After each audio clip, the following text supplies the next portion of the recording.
Coming to court. Court movie cinema అంతా ఒక ఎత్తు అయితే, ఆ క్లైమాక్స్ మీరు కన్విన్సింగ్గా ప్రజెంట్ చేసిన విధానం ఇంకొక ఎత్తు. రీసెంట్గా సోషల్ మీడియాలో ఒక పోస్ట్ చూశాను, ఈ క్లైమాక్స్న ఇంత లేపారు అని చెప్పి. దాని కోట్స్ అండ్ కామెంట్స్లో hundreds of people defending it. Defending what? Defending the climax. అంటే ఇంతకంటే బాగా ఎలా చూపిస్తారు పిల్లల మధ్యలో ఉన్న బాండ్ని అని చెప్పి. ఆ క్లైమాక్స్ ఫస్ట్ టైం మీరు విన్నప్పుడు what's your actual feeling? Great climax, నాకు నచ్చింది. అండ్ వేరే ఆల్టర్నేట్ క్లైమాక్స్ ఏం అనుకోలేదా? లేదు బ్రో. కోర్ట్లో నో బాడీ అని ఉంటుంది కదా, nobody. You are from nobody to now Court ఒక 55-60 crore grosser. Like what's your feeling right now? To do better cinema, అంతే. That is the only feeling. To అంటే ఏమవుతుందంటే ప్రతి ఒక్కరు I'm happy. అట్లాంటి గొప్ప సక్సెస్ దొరకడం నాకు చాలా మంచిగా అనిపించింది.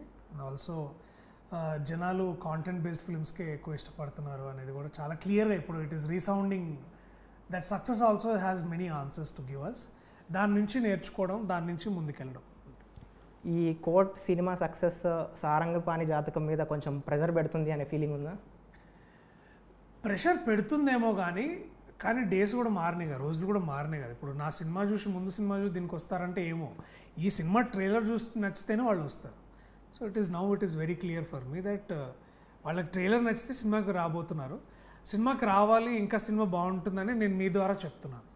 But still people like last month Darshi వచ్చాడు, హీ గేవ్ బ్లాక్ బస్టర్. ఇప్పుడు ఇంకొంచెం ఎక్స్పెక్టేషన్స్ ఎక్కువ పెట్టుకునే వస్తారు కదా. సో ఆ ఎక్స్పెక్టేషన్స్కి నేను మంచి కథ ఇవ్వాలి అంతే. ఇంకా అంతకుమించి నేను ఎక్స్పెక్టేషన్స్ అంటే ఇప్పుడు నేను సడన్గా ఇప్పుడు ఒక యాక్టర్గా నా నుంచి మీరు ఏం ఎక్స్పెక్ట్ చేస్తున్నారు? క్వాలిటీ కాంటెంట్, అది ఇవ్వడానికే నా ప్రయత్నం. That's it. Court success me upcoming script selections మీద ఏమన్నా తీసుకొచ్చిందా చేంజెస్? లేదు బ్రో. అంటే నేను అంటే సెలెక్షన్ అంటే definitely I want to do cinema more carefully. అంటే జాగ్రత్తగా చూస్ చేసుకోవడం కానీ, బెటర్ చాయిసెస్ కానీ. అదే ప్రతి యాక్టర్కి ఇంకో నెక్స్ట్ సినిమా ఫ్లాప్ అవ్వాలని అయితే ఎవరు అనుకోరు కదా bro. We all want to do better cinema that will be satisfying and also bringing money. ఇక దాంట్లోనే భర్జన పడి కింద మీద పడి ఏదో ఒకటి పుల్ చేయాలి.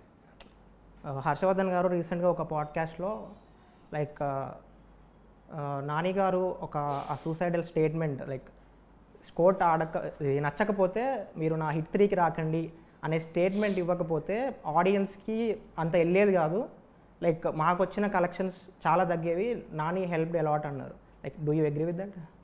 I agree. ఎందుకంటే సినిమా బాగుంది కాబట్టే he traded his hit 3 to this film. ఆయనకి ఒక ఆడియన్స్గా నాని అన్నకి నచ్చింది కాబట్టి ఆయన అంత పెద్ద స్టేట్మెంట్ చేయగలిగారు. సో ఇప్పుడు ఏంటంటే ఆయన మెంటాలిటీ, ఆడియన్స్ మెంటాలిటీ సేమ్ ఉందని అనుకోవచ్చు కదా. సో అలాంటప్పుడు ఆయన ఆ స్టేట్మెంట్ చేయడంలో తప్పలేదు. ఆ స్టేట్మెంట్ చేయడం వల్ల జనాలు ఇంకా ఎక్కువ నమ్మారు. సో ఇవాళ రేపు ఏంటంటే ఆడియన్స్ సినిమా బాగుందని పూర్తిగా నమ్మితే కానీ థియేటర్స్కి రావట్లేదు. సో అలాంటప్పుడు అది పూర్తిగా ఆయన చేసిన ఆ ఎక్స్ప్లోజివ్ స్టేట్మెంట్ వల్లనే అంత జనాల్లో అంత ఊపు వచ్చింది. Like the vibe has been changed. మీరు నానితో 2 సినిమాల్లో వర్క్ చేశారు. ఇది పక్కన ఇది క్యాస్ట్ కాదు, లైక్ ఆ సినిమా చేశారు అండ్ కోర్ట్ చేశారు. Nani as a producer, how different he is from other producers? Nani as a producer wants to make great cinema. అంటే cinema that comes from the roots. Cinema అది క్వశ్చన్ చేసినట్టయినా, entertainment అయినా, disturb చేసినట్టయినా he wants to do unique cinema అనమాట. So he's in a very giving mode. Cinema అన్నప్పుడు మనం తిరిగి ఇవ్వాలని అంటాం కదా, ఆ మోడ్లో ఉంటారు ఆయన.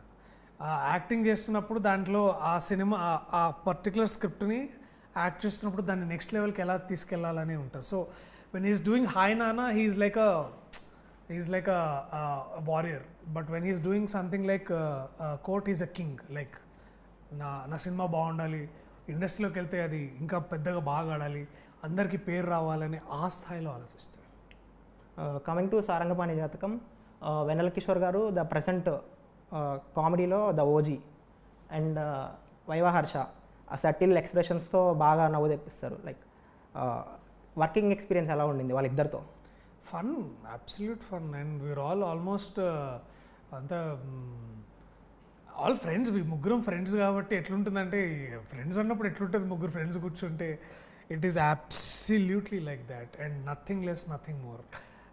Only fun, exchange of ideas, camaraderie ఉంటే ఏంటంటే ఆ స్క్రీన్ మీద ఆ కెమిస్ట్రీ కూడా తెలుస్తుంది. అంటే ఇప్పుడు off screen friends on screen మీద పనిచేస్తే దట్ హోల్ వైబ్ చేంజెస్.